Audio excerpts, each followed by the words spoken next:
My name is Kaylee, and this is my story. I had an amazing childhood growing up in a small town in Manitoba. My family was a close and loving family who spent a lot of time together, and I look back on my childhood with so much happiness and joy. As a child, I went to a local church and grew up with a faith that there was a God and He was there for me to speak to through prayer, but I never fully dove in. My faith was always there, but I wasn't completely immersed or connected to God or Jesus in relationship. Once I was a teenager, I stopped attending church completely and my faith fell to the wayside. I wasn't getting into trouble or anything, but God wasn't central in my life. It wasn't until I went to university and was given a pamphlet about Jesus from a campus group that I started to get the feeling I needed to have Him in my life again. Shortly after that, I went out and bought a Bible and started to read it here and there. Around this point, I met my now husband and we began to sporadically go to church, but again, my faith and relationship with Jesus didn't take center stage in my life.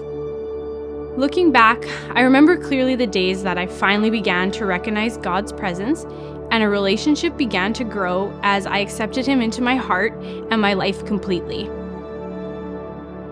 One of these moments came after the birth of my son. I just looked at him and realized that only God could have created this amazing miracle. In that moment, my fire for Christ got lit again, and I began to read my Bible daily and really study God's Word and actually feel those words and know them to be true. In 2018, my husband and I were overjoyed to find out that we were expecting our second child. A few weeks later, I experienced some spotting, and I remember praying to God that everything would be okay. Sadly, that pregnancy ended in a miscarriage. I'd be lying if I didn't say that I questioned why God didn't answer my prayers the way that I thought He should.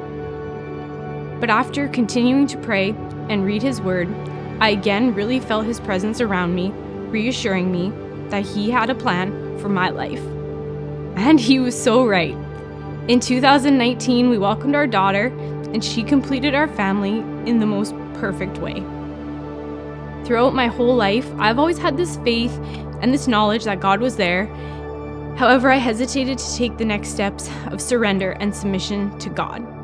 Once I began a relationship with God, I would have thoughts of being baptized, but something would always tell me that I wasn't worthy or that my story wasn't good enough or big enough.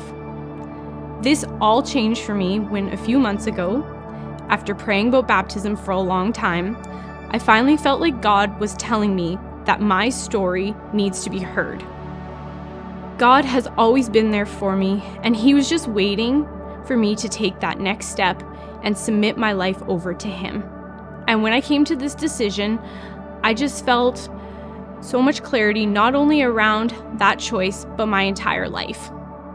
Since my decision to be baptized, I keep coming across a Bible verse. Acts 4:29 says, "And now, O Lord, hear their threats, and give us your servants great boldness in preaching your word." It's exactly what I needed to hear, to be bold and speak out about what God has done in my life. And that's why I'm here today, to publicly declare my faith through baptism.